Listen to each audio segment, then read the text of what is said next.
merci beaucoup d'être là. Je précise aussi, parce que ça fait plaisir à l'ego et un peu plus que ça, que c'est Cédric qui a demandé à venir, c'est chic. Alors, en fait, on n'avait pas encore vu le film, et le distributeur nous appelle en disant mais Cédric vient très souvent comme spectateur, il aime beaucoup votre salle. Les derniers débats qui avaient eu lieu ici étaient super, donc il veut revenir, est-ce que vous êtes d'accord? Et là, on fait les gens hyper sombres, on fait oh, non, on n'a pas vu le film, on va voir. Puis après, on croise devant la séance et on dit ah ouais, super, tu viens quand? Et puis après, on voit le film et on se dit ah, on est quand même content qu'il soit venu. Voilà, donc c'est ça qui va se passer. Là, il est en train de présenter le film dans un multiplex où il va parler 3 minutes et après, vous l'aurez pendant 1 heure. C'est quand même ça, les salles publiques d'arrêt essai. Voilà, donc bonne projection et à tout à l'heure avec Cédric Tapiche.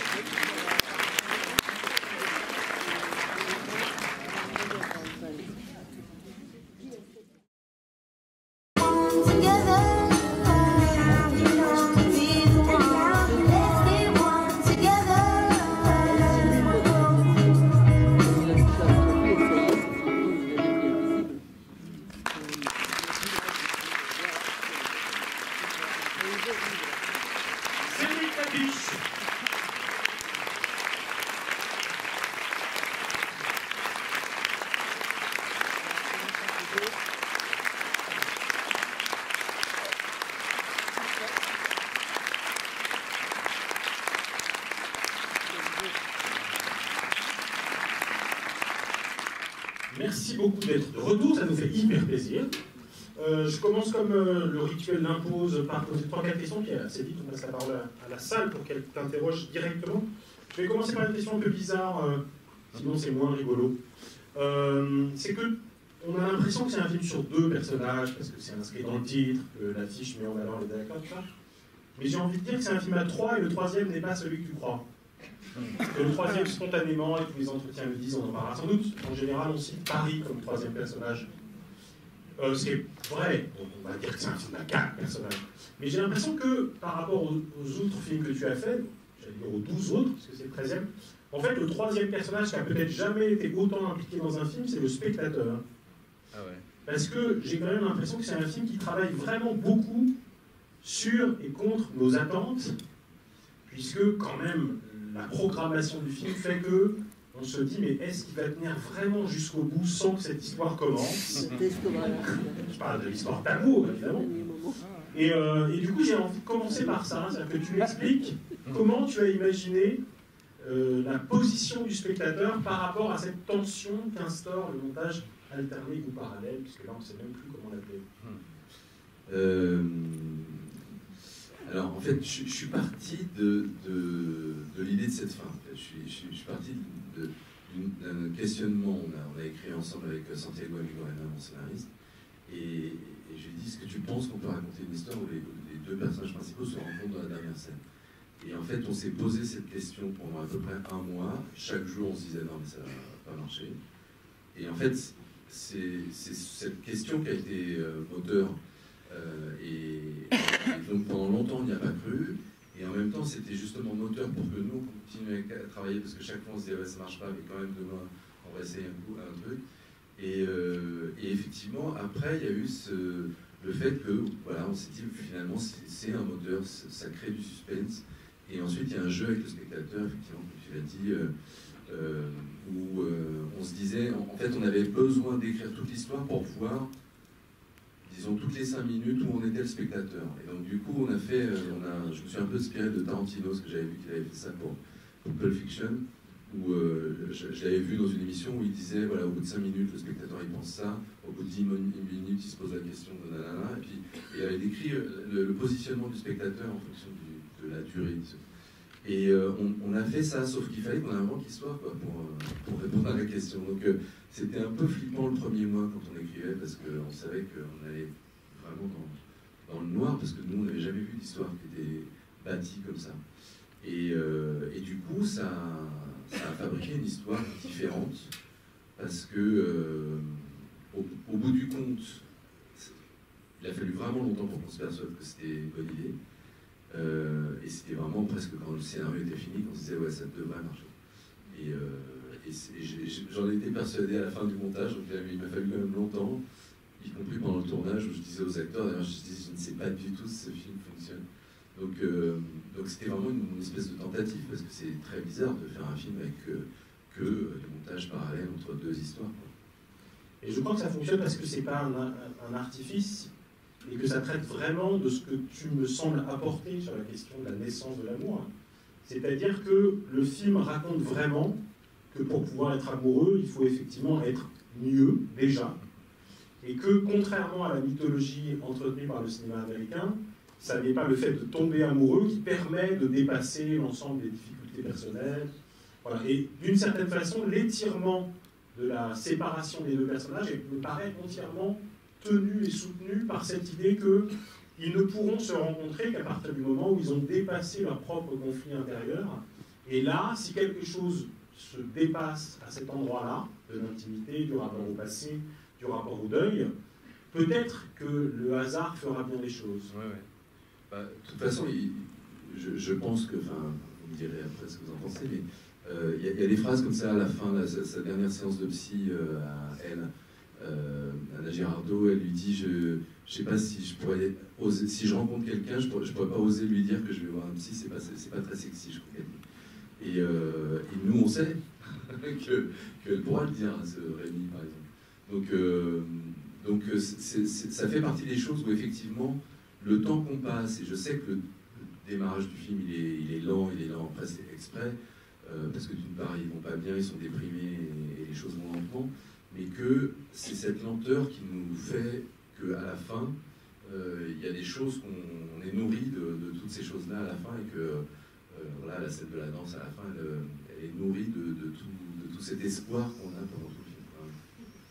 D'autant que le conseil que lui donne son psy à lui, c'est oser, toucher. Ouais. Voilà, et que évidemment, ça aussi, ça nourrit l'émotion qu'il peut y avoir à ce tout premier contact, qui est celui permis par la danse, dans un rapport, pour le coup, très très codé par ailleurs. Ouais. Non, je veux bien que tu m'expliques, là, pour le coup, à l'écriture avec Santiago Amigorena, quels étaient les doutes que vous pouviez avoir sur les effets miroirs entre les personnages? Comment vous avez défini, par exemple, leurs points communs et leurs différences principales? On en cite quelques-uns, parce que j'imagine qu'on pourrait passer 2 heures sur cette question. En fait, moi je suis parti j'aime pas la phrase qui se ressemble, ça semble. Et donc je suis parti vraiment sur l'opposé en me disant j'ai envie que tout les sépare. Et en fait, plus on travaillait sur cette idée-là, plus ça nourrissait les complicités, bizarrement. Et donc on est parti par exemple sur l'infiniment grand chez lui et l'infiniment petit chez elle. C'est-à-dire qu'on la voit au début, elle travaille sur un microscope, elle travaille vraiment sur l'infiniment petit, et lui, il a un microbe dans un entrepôt Amazon. Et donc,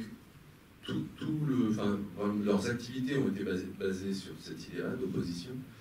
Et après, voilà, dans ce qu'ils sont, parce que lui, on appelle ça opérateur, on n'appelle plus ça ouvrier, quand les gens travaillent dans des trucs comme ça, donc c'est pas complètement un ouvrier dans une usine, mais en tout cas, lui, il est opérateur, il n'est clairement pas dans un métier intellectuel comme elle, qui est chercheuse. Mais du coup, voilà, on opposait à la fois socialement, à la fois au niveau même financier, ce qu'ils étaient. Donc on a cherché beaucoup à les opposer esthétiquement aussi, parce que le film est beaucoup fait sur l'opposition de deux choses à la fois. Donc, puisque le film s'appelle Deux mots, on s'est dit, ben voilà, il n'y aura que 2 couleurs par scène. Et donc, chez lui, c'est bleu et jaune, chez elle, c'est rose et vert. Chez les psys, pareil, il y a des couleurs, c'est bleu et rouge. Très dépouillé chez l'un et très chargé. Voilà, en plus, ouais. Donc il y a beaucoup de systèmes d'opposition comme ça qui font que leur vie, elle habite un immeuble ancien, lui un immeuble moderne. Quand elle sort de chez le psy, elle traverse un pont sur l'île Saint-Louis et lui il traverse un pont au-dessus du Péri. Enfin, il y a vraiment quelque chose qui est fait pour être en miroir, mais à chaque fois pour essayer de les séparer plutôt que de les rapprocher. Ça permet pour le coup aussi d'introduire le tiers, parce que nous, on passe notre temps à comparer du coup.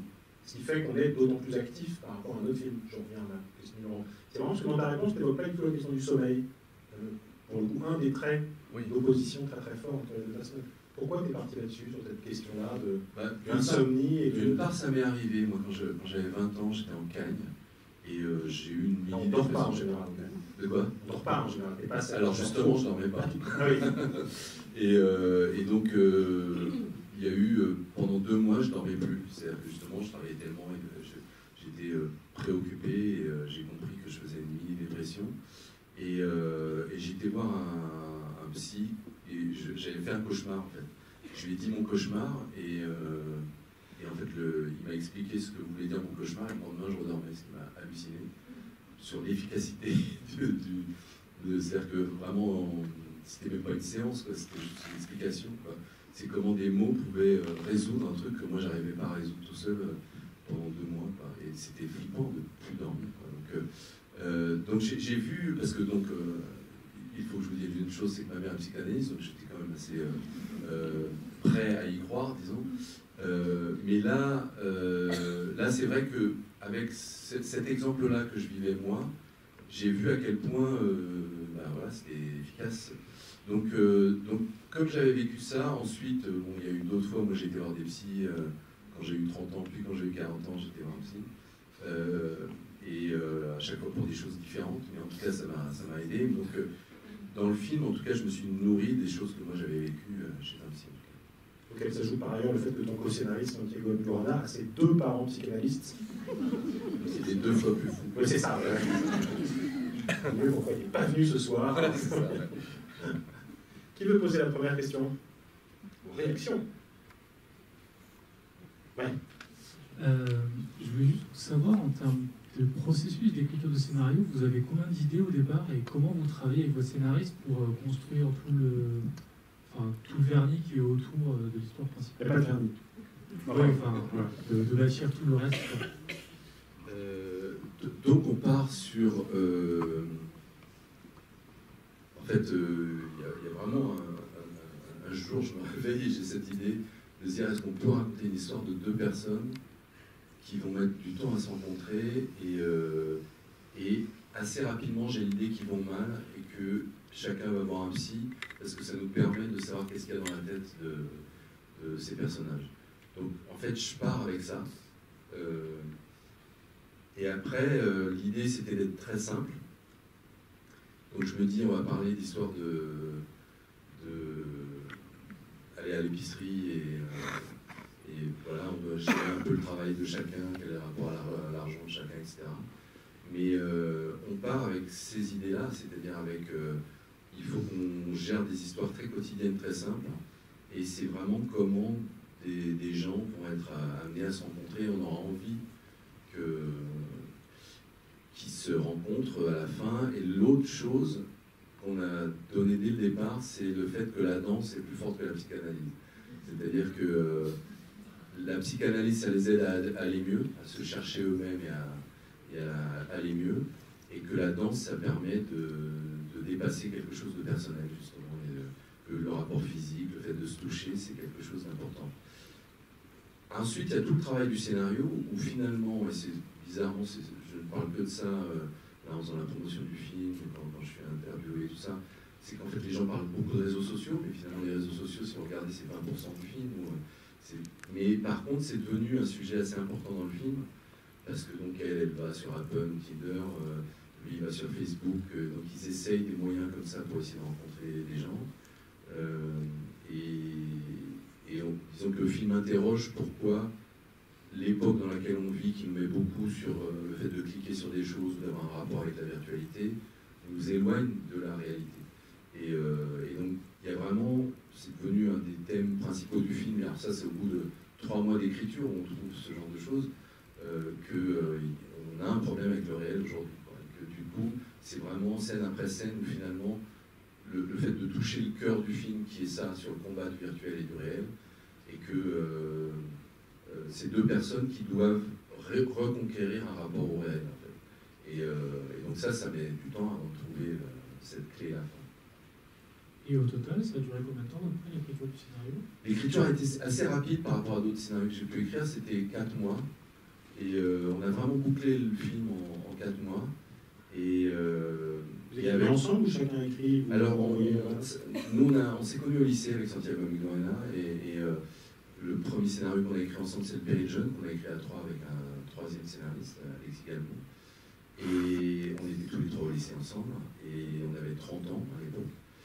Et le Péril Jeune, on a eu cette technique où finalement, on écrivait toujours ensemble, c'est-à-dire qu'on était toujours à 3. Et là, c'est pareil, en fait, ce scénario-là, on était toujours 2. Et on a un ordinateur et c'est celui qui a une idée qui écrit. Et en général, celui qui écrit un truc, l'autre lui dit non, c'est vraiment nul, laisse-moi écrire. Du coup, on efface tout ce que l'autre a écrit, on va écrire par-dessus. Et on avance comme ça en fait. Et ce qui est agréable dans le fait de bien se connaître, c'est que on a le droit de dire que c'est nul, quoi. C'est-à-dire qu'il y a vraiment une espèce de respect sur le fait que si ça ne plaît pas à un des deux, on discute même pas, quoi. Puisque j'ai échangé, je signale quand même que Santiago Migorea est en pleine campagne de sortie de son bouquin, Le Ghetto intérieur, qui est en train de nominer pour tous les prix littéraires de la Terre cette rentrée, et qu'il doit être un tout petit peu occupé, indépendamment de la sortie du film. Oui, parce qu'il devait venir ce soir. Il devait. Et voilà, il est pris dans la littérature. Merci beaucoup. Bonsoir. Bonsoir, merci. En parlant d'éloignement avec le réel, les psychanalystes, ils ne seront jamais payés dans ce film. Jamais payés.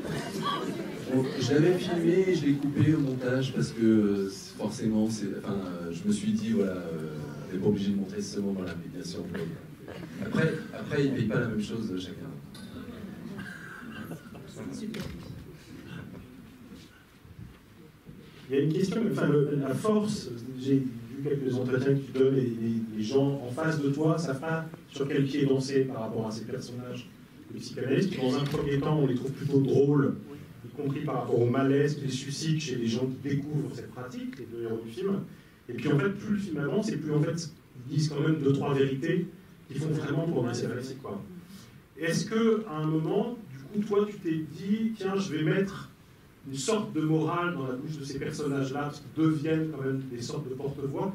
Je pense en particulier à Camille Cotin, qui à un moment dit « je ne suis pas là pour donner mon avis », mais qui, sur le thème que tu viens d'aborder, est quand même très, très direct sur les rapports sociaux qui sont détruits par les médias qu'on vient d'évoquer. Donc, quelle était la limite pour progressivement leur faire sortir une sorte de parole de vérité qui pouvait ressembler à ton point de vue de façon transparente? Ça, je savais que c'était quelque chose de dangereux, disons, d'avancer avec ça, mais on s'est documenté, alors non pas avec nos parents, parce que moi, ma mère est à la retraite, elle a 85 ans, et c'est vraiment une autre génération de psychanalystes. On a été voir des psychanalystes, et en fait, tous nous ont dit qu'ils ont quand même beaucoup de patients en raison des réseaux sociaux. Et donc, je ne m'étais pas posé la question, mais c'est vrai que par exemple, il nous parlait de quelqu'un qui s'était séparé et qui continuait à garder le compte Instagram et Facebook c'était une fille qui s'était séparée d'un garçon, et donc du coup elle regardait la vie de son ex et elle devenait dingue à voir qu'il sortait avec plein de filles et donc lui disait mais fermez le compte, ça va aller mieux. Et en fait il y a tout le temps des choses comme ça qui sont des nouvelles maladies, je dirais. C'est-à-dire qu'il y a toujours eu de la jalousie, mais la jalousie à l'heure des réseaux sociaux, c'est pas tout à fait le même degré. Et donc il y a ça avec les vacances, les gens qui partent pas en vacances et qui voient les autres partir en vacances. Il y a un truc comme ça qui est à la fois social et qui est à la fois, enfonce des trucs sur de la paranoïa, sur de la jalousie, sur du stress. Et c'est vraiment des nouvelles maladies, c'est vraiment des choses qui sont accentuées par les réseaux sociaux. Donc les psys nous avaient raconté ça et on s'est dit, à un moment, il faut le dire dans un dialogue. Donc c'est vrai qu'on le fait dire à Camille Cotin, qui est clairement une psy qui parle trop, les psys en réalité parlent moins, et elle dit des choses qu'elle ne devrait pas dire. Mais donc c'est des entorses, disons, à la réalité, au réalisme du fait de traiter ce métier-là à l'écran. Mais c'est vrai que nous, on avait 1h50 pour parler de 6 mois de cure où des gens avancent, vont mieux et tout ça, donc on était obligé effectivement de faire des entorses à la réalité de façon à comprendre quelque chose et à les voir avancer simplement. Parce que sur cette question-là de l'embellissement, je te donne la parole après, il y a un truc que tu dis qui me paraît très important pour mettre en perspective le film, c'est que dans notre vie sociale, on a tendance à ne communiquer que sur ce qui va bien, sur ce qui est le plus réussi, le plus beau, et du coup, effectivement, on crée vraiment du virtuel par rapport à la réalité que peuvent vivre un certain nombre de lecteurs qui tout à coup se sentent complètement déphasés par rapport à cette mise en scène-là. Et en fait, ça me paraît rejoindre quelque chose sur lequel tu insistes dans les entretiens, qui est le refus du feel-good movie. Est-ce que tu peux développer un petit peu ça? Pourquoi, sur ce thème-là, J'étais un entretien avec un psy cet après-midi à la radio, et il parlait de la dictature du like. C'était intéressant parce qu'en fait, il y a une dictature du like, c'est ce que tu disais sur le fait que quand on prend des selfies, quand on met des photos sur Instagram, sur Facebook, on essaye de montrer le joli visage, le visage qu'on a ou de la vie, en disant voilà, on essaye de montrer que des jolies choses. Et du coup, il y a une espèce de vie augmentée qui existe sur les réseaux, et tout ce qui est quand on vient de se faire virer, quand on pleure, quand on a des problèmes, bah, ce truc-là, on ne le met pas sur les réseaux sociaux. Et donc il y a une espèce de vie sublimée que les gens mettent en avant, qui fait qu'il y a un décalage entre voilà, quand quelqu'un va pas bien, et donc c'est très accentué. Et ta question, c'était sur... C'est sur le feel good movie. Oui, c'est ça. Donc moi, je sais que souvent, d'ailleurs, les gens critiquent mes films, me disent que je suis trop optimiste, ou que je cherche à faire des feel good movies, tout ça. Ce qui n'est pas faux, parce que dans ce film-là, forcément, moi, je voulais aller vers le fait qu'ils vont mieux et qu'il y a une solution qui est trouvée à la fin, vers un happy end. Mais pour moi, c'est pas dans la logique du feel good movie. Tout à l'heure, tu disais que dans les films hollywoodiens, c'est vrai que disons la caricature du film hollywoodien et de la romantique comédie, qu'on appelle ça, c'est de dire voilà, il y a un couple, au début, ils se rencontrent, ils se détestent. Pendant tout le film, ils se détestent, puis finalement, à la fin, ils vont s'aimer, et donc du coup, on les a vus jouer ensemble et tout. Et donc, il y a une espèce d'évolution qui est marquée comme ça. C'est vraiment... ou alors, quand Harry rencontre Sally, ils sont amis, et puis en fait, ils vont être plus qu'amis à la fin, parce qu'ils vont finalement réussir à s'embrasser. Là, c'est pas du tout la même histoire qui est racontée. C'est-à-dire que c'est vraiment comment des gens qui ont un problème, encore une fois, avec la réalité, arrivent à résoudre ce problème avec la réalité, et à la fin, ils se touchent, quoi. Et à la fin, ils ont un contact. Et alors ça peut être pris comme un feel good movie, mais en même temps ça dit le contraire. Pardon. Feel good, c'est se sentir bien, c'est être, c'est comme le happy end, disons. C'est la fin heureuse. Moi, je fais la traduction. Voilà, ouais, c'est les films qui font que les spectateurs se sentent bien en sortant de la salle. Et là. Je dirais que par rapport au côté, ce que je disais sur le fait qu'il faut apparaître comme positif et jovial sur ses photos sur Instagram, le but du film, c'est pas de faire pareil avec le film, c'est pas de dire voilà, la vie est belle hein, et elle est plus jolie que vous pensez. Le but, c'est de dire il y a un cheminement, il y a vraiment quelque chose qui fait que chacun doit parcourir un chemin pour arriver à ça. Donc pour moi, c'est pas un feel good movie dans ce sens-là. Merci infiniment. J'étais extrêmement émue à la fin. Des larmes. Et puis je me suis sentie les accompagner depuis le départ, avoir envie d'être à leur côté, les encourager chacun, et les dire bon alors quand est-ce que vont finir par se rencontrer physiquement.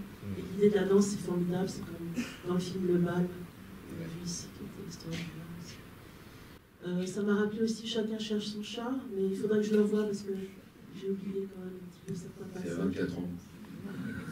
Et puis cette dame qu'on voit qui a 100 ans, qui s'appelle Suzanne Renée, pardon. Renée, okay. Je sais qu'elle est décédée cette année, j'avais suivi ça sur les pages de Facebook, et ça m'a fait plaisir de la revoir, et dans ce rôle, dans cette interprétation, c'était sympathique, très touchant.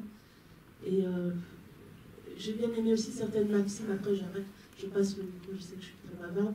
Il y a des maximes, je sais pas, je trouve pas d'autres mots, des phrases, le moi, le ça, le soi, le nous, à la fin. Et puis une autre phrase qui m'a beaucoup intéressée, que j'ai envie d'écrire même. J'espère que je les retrouverai quelque part dans un article, parce que vraiment, je sais pas, ce sont des phrases, je trouve, d'une grande sagesse, qui pourraient peut-être aider certaines personnes. Et moi, je voudrais bien me les écrire moi-même. Je trouve qu'elles sont vraiment très forte, très belle. Voilà, merci. Merci. Peut-être on peut dire deux mots de ce rapport-là à Chacun cherche son chat, parce que si j'ai bien compris, quand Santiago Amigorena a proposé qu'il y ait un chat, en l'occurrence un peu comme trait d'union entre les deux personnages, parce qu'on imagine et on se trompe pour partie que le chat va permettre la rencontre, il passe de l'un à l'autre, mais cette rencontre-là n'a pas eu. Du coup, ta première réaction, ça a été de dire non, en gros, pas encore un chat, ça va, j'ai déjà donné il y a 24 ans. Qu'est-ce qui fait que tu as assumé que ce personnage-là, du chat, réintervienne? Puisque d'une certaine façon, pour l'assumer, si j'ai bien compris, tu l'as d'une certaine façon sursignifié en reprenant par exemple Renée comme actrice et Garance Clavel par ailleurs. Oui, c'est-à-dire que, en fait, oui, donc je lui ai dit, ça va être trop proche de Chacun cherche son chat. Il y a l'histoire du chat qu'elle perd dans Chacun cherche son chat, donc je me suis dit, je peux pas repasser derrière ça, ça fait trop la même histoire. Finalement, on a vu que c'était pas la même histoire, c'est-à-dire que le fait que, oui, le chat s'en va, mais que finalement, il est retrouvé d'une certaine façon très rapidement, et que, voilà, ça fabriquait vraiment... Enfin, on s'est dit c'est quand même dommage de ne pas utiliser ça parce qu'effectivement c'est une espèce de fausse piste énorme pour les spectateurs. Vous êtes tous tombés dedans. Et donc on s'est dit c'est intéressant à utiliser. Et il y avait un autre truc que j'ai bien aimé dans la métaphore du chat, c'est le fait de toucher. C'est-à-dire qu'en fait pour le personnage de François Civil, c'est là où on voit qu'il a l'affection possible, facile, et qu'il y a juste son blocage qui fait qu'il n'arrive pas à l'exprimer, mais c'est quelqu'un qui n'a pas de mal à toucher en fait. Et donc du coup ça permettait d'avoir une espèce d'étape avant la danse. Et sinon, oui, il y a eu un moment, à partir du moment où je me suis dit, bon, finalement j'ai le droit de repasser derrière des idées que j'ai utilisées il y a 4 ans, je me suis dit, en plus j'étais... quelques mois avant l'anniversaire de René Lecam qui a eu 100 ans, et donc on a été là-bas avec Zinedine Soleil et d'autres gens, et je me suis dit, il faut que j'arrive à la mettre dans le film, donc j'ai essayé de trouver une idée qui était compliquée parce qu'elle ne pouvait plus bouger de chez elle, donc du coup on a été à 3, il y a la série de Moisson qui est quelque part dans la salle, l'ingénieur du son du film, donc, qui était avec moi un dimanche et avec un chef opérateur. Et on l'a filmé, et du coup j'ai essayé de prévoir les dialogues qu'elle pouvait avoir avec François Civil au call center. Mais du coup, oui, j'ai essayé de faire des correspondances ou des échos avec Chacun cherche son chat, donc il y a Garance Clavel qui est présente dans le film, et donc il y a différentes choses comme ça qui font qu'il y a des petits rappels. Enfin, le toucher, c'est d'autant plus important que son alternative quand il a perdu son chat, c'est quand même d'essayer de voir si les vidéos de chat sur Facebook, ça peut compenser l'absence du chat réel, quoi. Ce qui marche parce que ça provoque le rire, mais ce qui, évidemment, en termes de toucher et de sensualité, ne fonctionne pas exactement pareil. C'est vraiment un phénomène sur Facebook. C'est un vrai phénomène, oui, je confirme. Je suis moi-même envahi, je sais. Salut Cédric. Et je voulais juste dire que les acteurs, tous les acteurs qu'on connaît déjà dans ton film, je parle de Zinedine, c'est bien parce que à chaque fois qu'on voit tes films, on a l'impression de retrouver une famille. Et je pense que tu es attaché à ça. Et nous, ça nous fait du bien aussi, de retrouver cette famille. Voilà. Non, en fait, il y a toujours eu les deux choses. C'est-à-dire que à la fois, j'aime bien découvrir des acteurs, il y a toujours des nouveaux qui arrivent, et retrouver effectivement des gens comme Simon Abkarian, Zinedine Solem, ou... alors là, effectivement, le film d'avant, je l'ai travaillé avec François Civil et Anna Girardot, donc je les retrouve. Mais j'aime bien alterner, effectivement, ceux qui nous lisent, je ne les connaissais pas, et donc c'était une nouveauté de travailler avec Pio Marmaille, Anna Girardot et François Civil. Mais ouais, je suis comme vous, j'aime bien retrouver la famille, en tout cas. Oui, je voulais revenir en particulier sur la manière dont vous avez filmé Paris, en particulier la nuit, avec les RER qui passent, les lumières, les petites cases dans les immeubles. Et je voulais savoir en particulier comment vous aviez choisi la localisation des 2 appartements, et si vous aviez choisi le quartier avant, et comment la recherche s'était faite. Assez rapidement, j'ai eu l'idée des trains et des rails. C'est-à-dire qu'en fait, moi j'avais des amis qui habitaient à peu près à cet endroit-là, qui donnaient sur les rails de la gare du Nord, et donc avec ma femme, à chaque fois qu'on prenait un train, on se collait à la fenêtre, on disait bonjour, et tout le monde me trouvait bizarre. Et on l'a fait beaucoup, maintenant on le fait plus. Mais j'avais envie de le caser dans un film. Donc il y avait ça qui était dans un coin de ma tête. Et puis alors je me suis dit c'est pas forcément la gare du Nord, donc j'ai cherché tous les immeubles qui bordent la gare Montparnasse, la gare de Lyon, gare de l'Est, gare du Nord, gare Saint-Lazare. Et finalement c'était vraiment le meilleur endroit en fait. Donc j'ai presque choisi le quartier en fonction de ça. Parce que c'est la rue Stephenson qui donc a un côté rue et un côté vers les rails. C'était intéressant d'utiliser ça. Et ensuite, assez tôt, j'avais l'idée qu'elle habite un immeuble ancien et lui un immeuble moderne. On n'a pas réussi réussi complètement à trouver les deux au bon endroit. Donc du coup, on a utilisé des trucages pour avoir ces deux immeubles-là collés comme on voulait.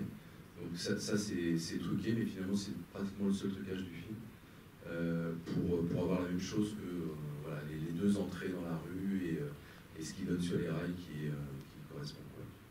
Mais assez rapidement, je me suis dit que cette rue Stephenson elle était intéressante parce que c'est ni complètement le quartier de la Goutte d'Or, c'est pas Max Dormois, c'est pas la Porte de la Chapelle.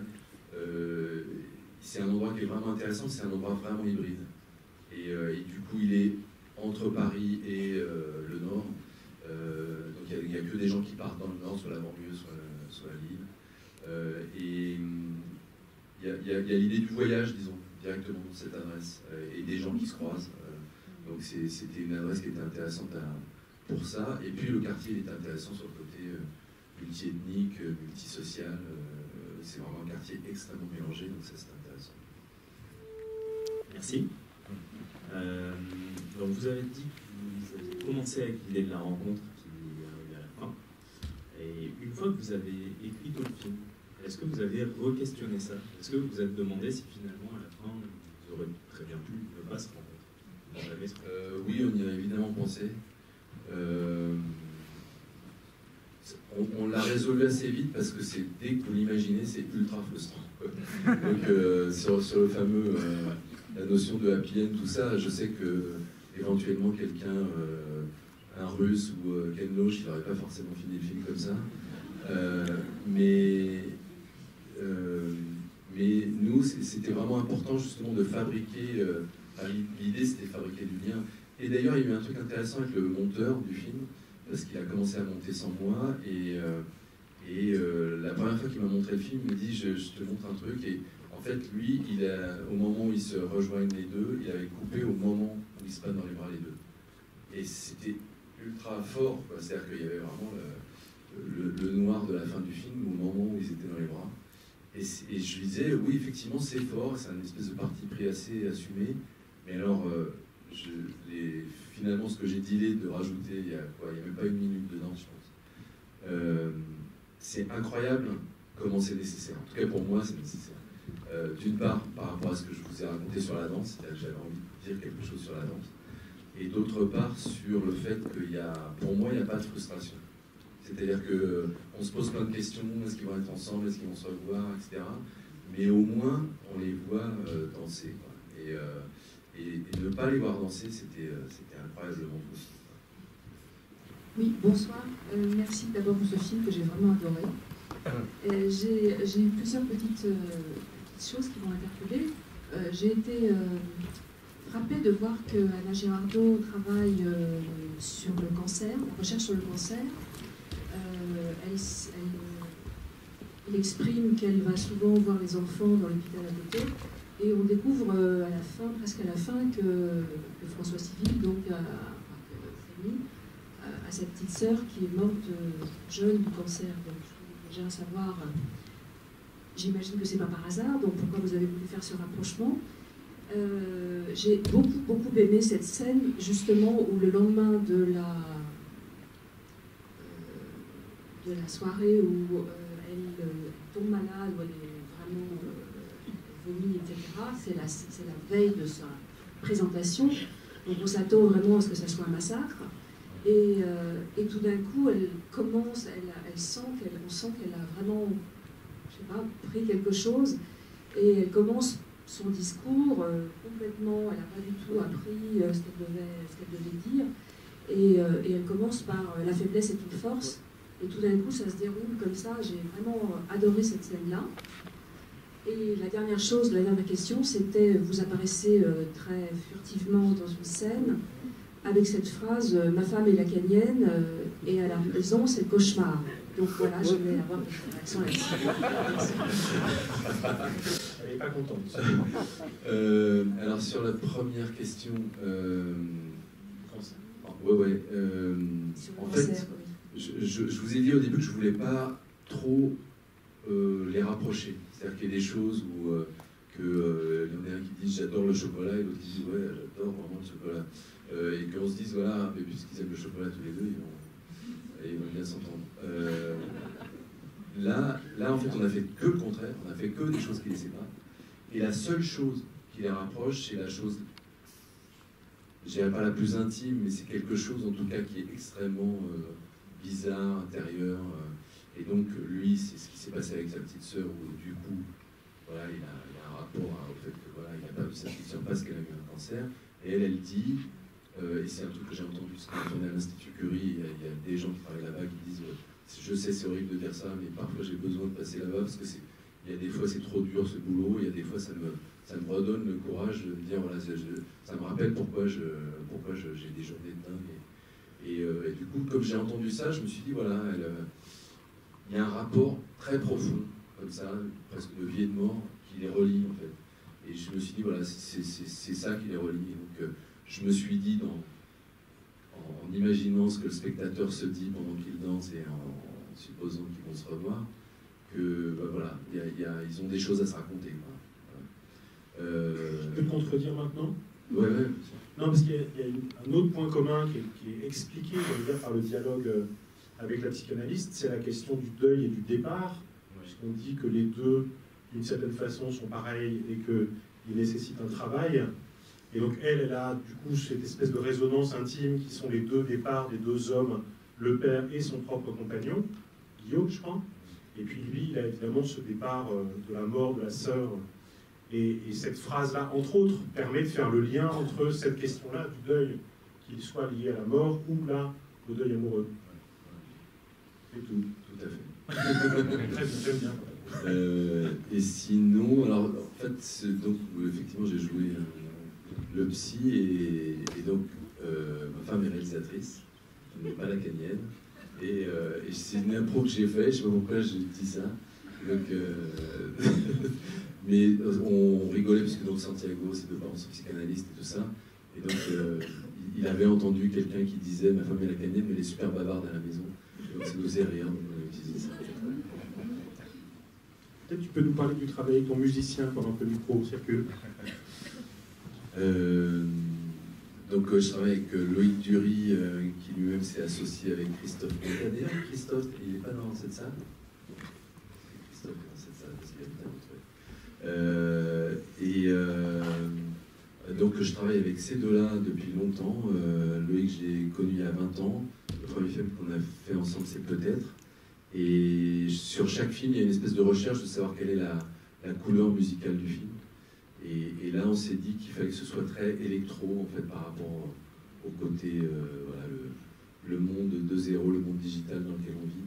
Et donc, on est parti là-dessus en mélangeant ça avec des vrais instruments. Donc, on a utilisé cette piste-là où il y a à la fois des instruments comme de la harpe, de la clarinette basse, des instruments, entre guillemets, anciens, et puis des sons presque techno. Donc, c'était vraiment un travail sur le mélange des deux. Tu as écrit les paroles d'une chanson? Du générique de fin, là, oui. Ouais. La première fois ou tu avais déjà fait ça avant? De quoi? Tu avais déjà fait ça avant? Sur Ce qui nous lie, en fait, c'est... Alors j'avais fait ça avant, il y a très longtemps, avec Cyril Moisson. C'est-à-dire qu'il fait aussi de la musique, et du coup, j'avais écrit des paroles de chansons, mais alors, vraiment il y a longtemps. Et Ce qui nous lie, le générique de fin, pareil, j'ai écrit les paroles de ce que Camélia Jordana chante. Et j'aime bien ça, donc je continue de le faire en ce moment. Ouais. Oui, bonsoir. Vous avez déjà parlé de cette idée d'immensité avec Rémi et aussi de la manière dont vous avez filmé Paris. Et en fait, ma question pose sur les scènes qui se passent à la montagne dans la famille de Rémi. Et je me demandais, est-ce que vous aviez trouvé ça? Est-ce que pour vous c'était vraiment important et nécessaire de créer un contraste entre la densité parisienne et en même temps cette sensation d'étroit, de quelque chose d'étroit et petit? Face à ces plans, on voit que la montagne et tout est vide, alors qu'à Paris, il y a toujours du bruit.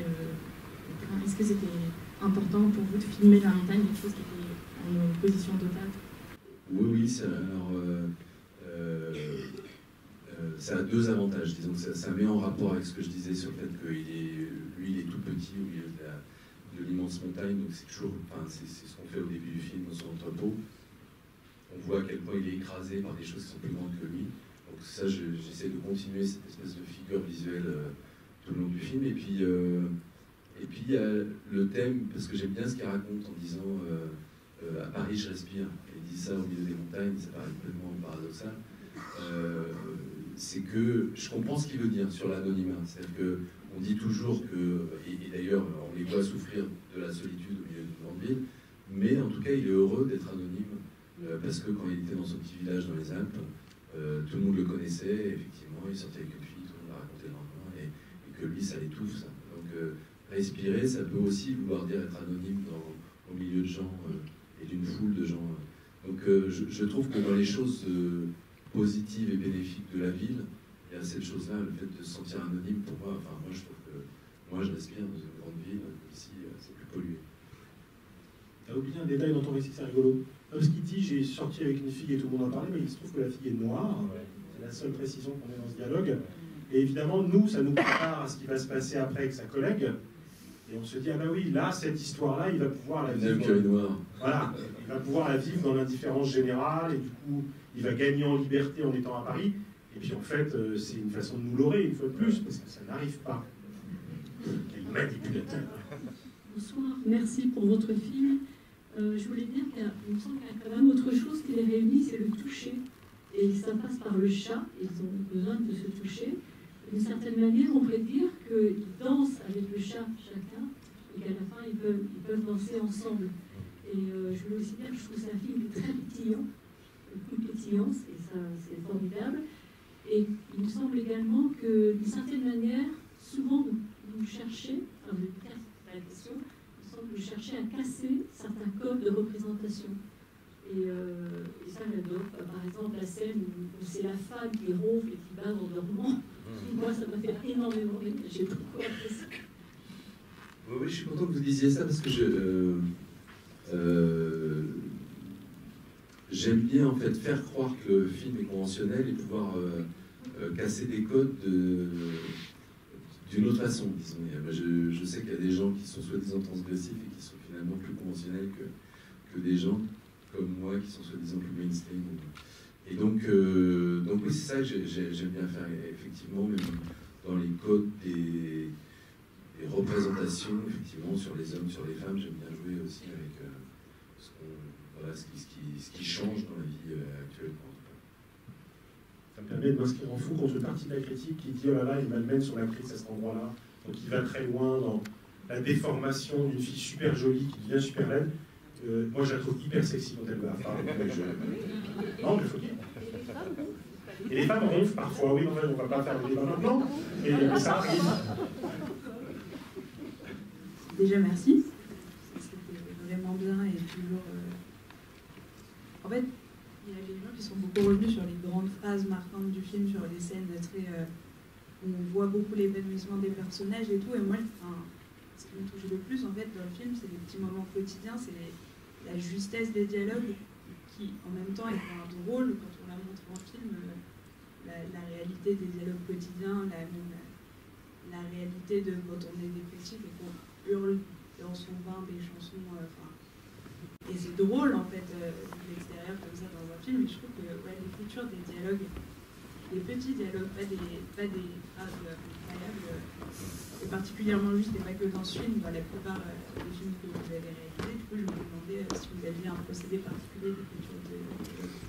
En fait, j'écoute les gens dans la rue, autour de moi. Par exemple, une scène dont personne n'a jamais parlé, mais que j'adore, c'est la scène de la famille quand ils arrivent là, dans les Alpes, et que je ne sais même pas si les gens remarquent, il n'y a que des questions, il n'y a aucune réponse.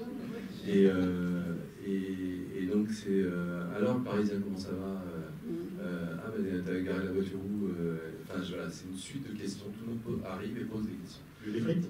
De quoi? Tu veux des frites? C'est ça, tu veux des frites. Les enfants qui demandent qu'est-ce qu'il y aura au dessert, etc. Et donc chacun arrive avec son machin, quoi, avec sa question. Et c'était un truc que j'avais observé dans ma famille, non pas que on ne fait que poser des questions dans ma famille, mais il y a une espèce d'impression de bordel quand il y a un rassemblement familial, et c'est ce nombre-là, c'est-à-dire qu'on n'est pas 50, on est 12, quoi. Et où ça devient un asile de fous, mais en 2 secondes. Et où je me suis dit, c'est incroyable comment juste l'intimité, voilà, on ne s'est pas vu depuis 2 mois, on ne s'est pas vu depuis pas si longtemps que ça. Il y a une espèce de truc d'aller direct vers des choses que tout le monde connaît, parce que tout le monde connaît par cœur les autres, quoi. Et du coup, il y a une impression qui est extrêmement bizarre. Donc là, typiquement sur une scène comme ça, je regarde autour de moi, je regarde ma famille et je me dis, tiens, c'est super étrange. Et là, par contre, il y a une espèce de rangement, disons, je me dis, est-ce qu'on peut écrire toute la scène avec aucune réponse? Et du coup, on travaille là-dessus avec Santiago et après, pour répéter avec les acteurs, notamment les enfants, c'était super compliqué parce que c'est un dialogue impossible à apprendre, c'est un non-dialogue justement. Et c'était assez compliqué à mettre en place, mais j'adore ça, justement. Et ça, c'est vraiment de la copie du quotidien, qui est un peu le contraire de effectivement les grandes phrases que dit Camille Cotin, où là, quand elle dit pour que 2 mots fassent un mot, il faut que les 2 mots soient soi. On est content d'avoir trouvé la phrase, disons. Mais c'est pas le même travail, d'une certaine façon, ces 2 choses.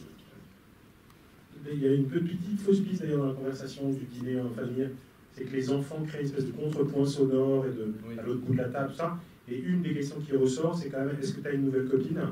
Ce qui paraît évidemment proposé aux spectateurs sur un plateau comme, voilà, la vraie solution pour qu'ils aillent mieux quand même, c'est que, voilà, ils se trouvent enfin quelqu'un d'autre. Et on retombe sur la première question, sur le rôle du spectateur qui ramène son scénario un peu tout ficelé, que le film déçoit. Et c'est évidemment pour ça qu'il est réjouissant, c'est qu'il est à côté que les pauvres attentes que nous projetons. Je pose moi une question pour rebondir sur ce que disait la demoiselle. C'est quand même fondamentalement au départ un film sur la dépression aussi. Enfin, on n'en a pas parlé totalement, mais c'est quand même très très présent.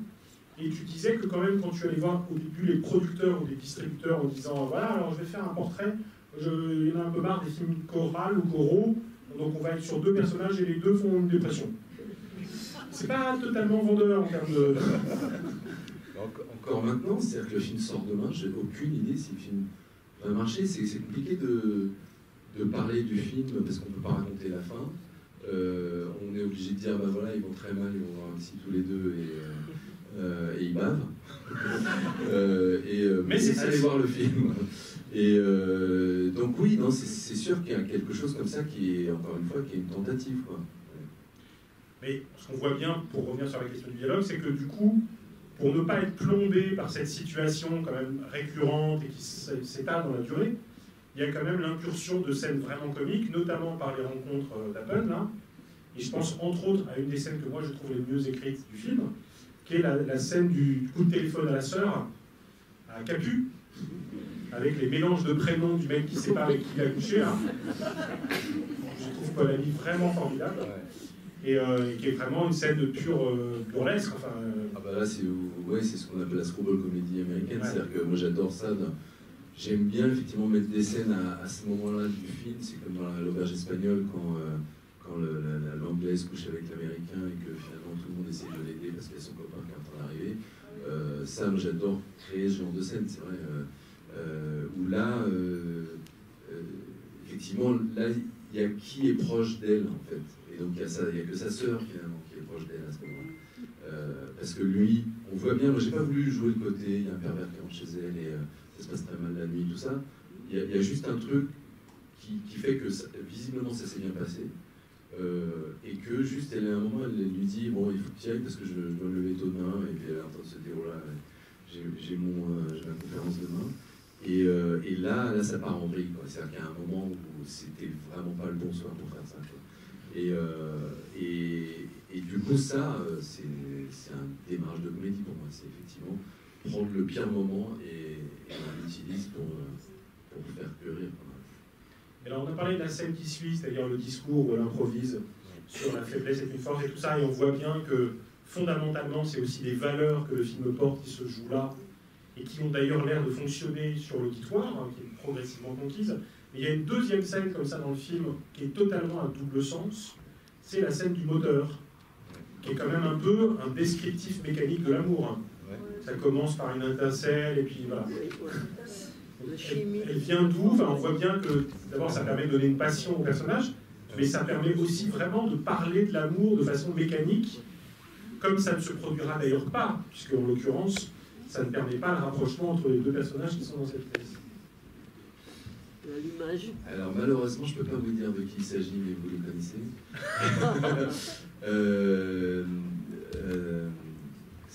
Parce que c'est voilà, une fille que je connais m'a raconté comment elle était tombée amoureuse d'un réalisateur connu.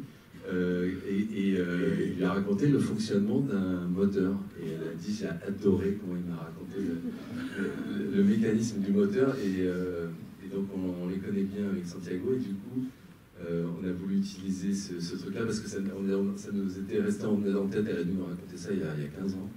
Et en fait, du coup, on est parti sur cette scène-là parce que voilà, c'est arrivé en vrai à quelqu'un qu'on connaît. Bonsoir. Tout d'abord, merci, bravo pour ce nouvel opus. Je ne sais pas si vous pourrez le comparer à une espèce de fugue. En tout cas, on peut remarquer qu'il y a quelques contrepoints intéressants. Ce qui m'a marqué le plus, c'est comment on peut passer d'un rythme très saccadé, très rythmé, très mécanique du début pour arriver à quelque chose de beaucoup plus humain. Je ne sais pas quel genre de musique c'est, mais en tout cas, c'est beaucoup plus humain. Ce que je voulais savoir, c'est est-ce que vous n'avez pas été frustré finalement? C'est gentil de ne pas nous avoir frustrés avec le final, mais est-ce que vous, de votre côté, vous n'avez pas été frustré, notamment quand vous dites que vous avez dû couper des scènes, par exemple, sur le prix des consultations? J'ai le sentiment parfois qu'on sent qu'il y a vraiment deux façons de traiter les problèmes entre ceux qui viennent de la province, de nos amis des Alpes, ou ceux qui sont plus d'une classe sociale un peu plus favorisée, qui n'ont pas du tout les mêmes statuts sociaux, par exemple, qui arrivent à la capitale pour faire des choses différentes, et donc qui sont traités ensuite différemment avec des mots qui pourraient être similaires. Est-ce qu'il n'y a pas de ce genre de problème que vous vouliez traiter? Est-ce que vous n'avez pas été frustré en abordant certains sujets Alors, pas complètement. Vous mentionnez quelque chose qui est intéressant, c'est qu'il y a beaucoup d'histoires de rythme dans une histoire comme ça. Ça démarre d'ailleurs.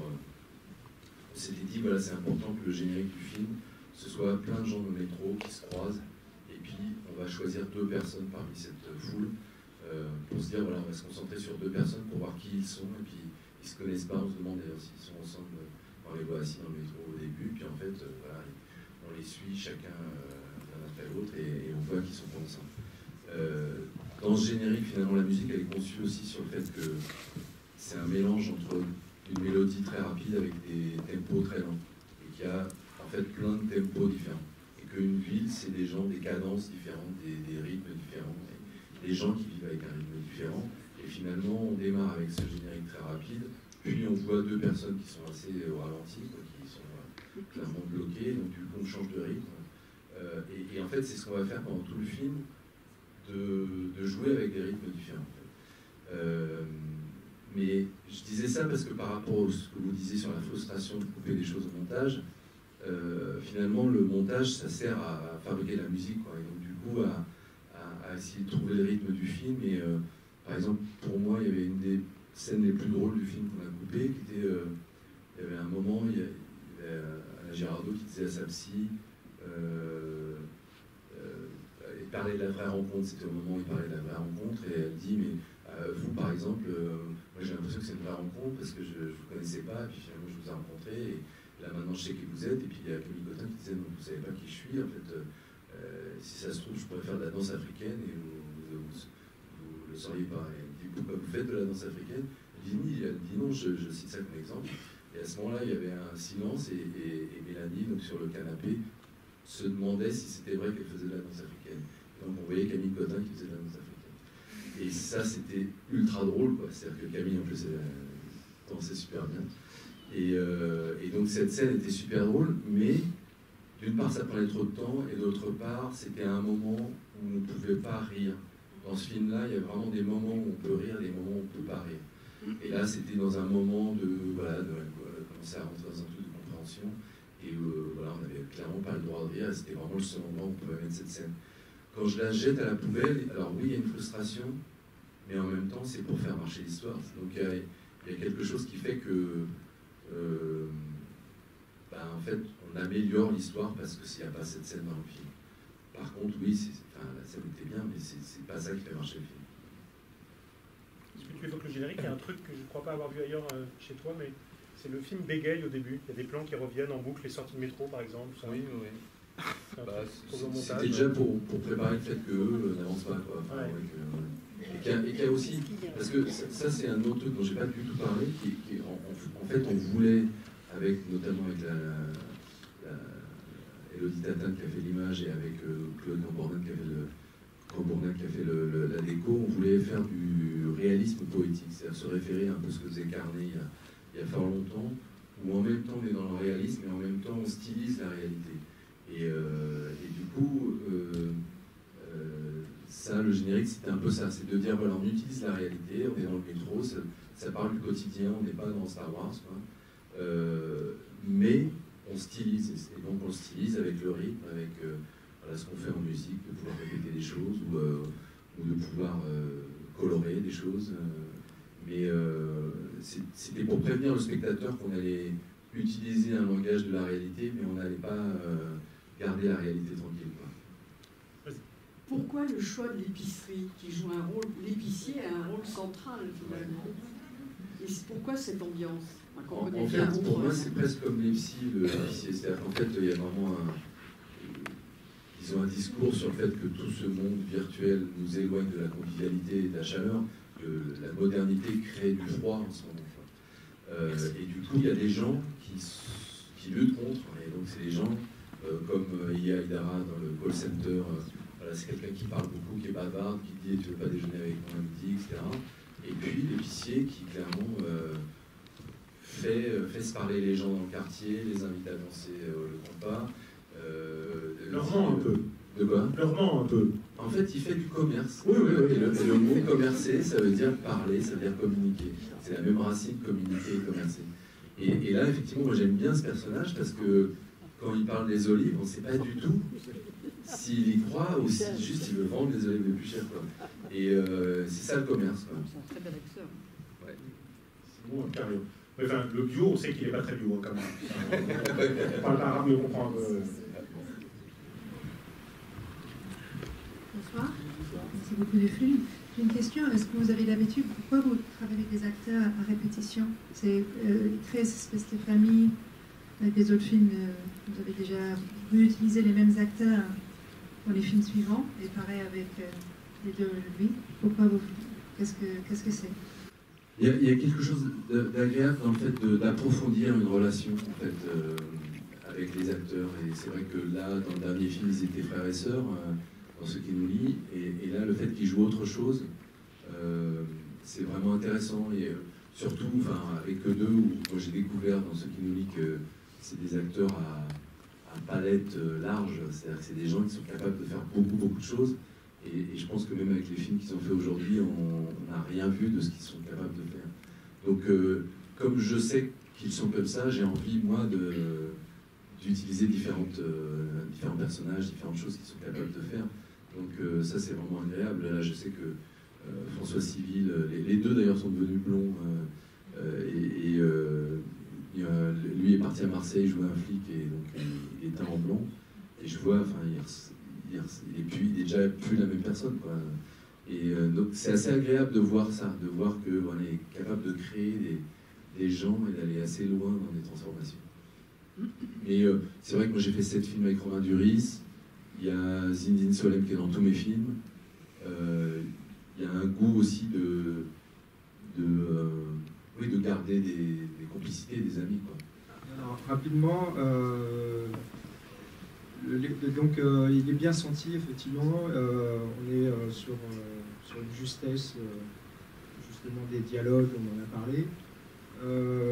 Mais il y a aussi une scène qu'on n'a pas évoquée, qui est plus onirique. Deux peut-être, oui, avec suite, quand elle est sur le canapé, elle fait avec Zinedine Souala, où elle fait une vraie fausse rencontre finalement. Est-ce que c'est une piste qui pourrait être développée un peu comme ça sur un cinéma plus, je sais pas, Fritz Lang, Buñuel, enfin un côté onirique qui est peut-être plus nouveau chez vous? Je sais pas. Alors, en fait, c'était important pour moi de quitter la réalité à un moment. Et donc, dans la mesure où il y avait ces séances de psy, je me suis dit, c'est quand même, ce serait bien qu'il y ait des rêves et qu'il y ait éventuellement le fait de commenter ces rêves chez les psys. Donc, il y a un rêve chacun. Dans le scénario, on avait 2 chacun. Donc, j'en ai coupé au montage.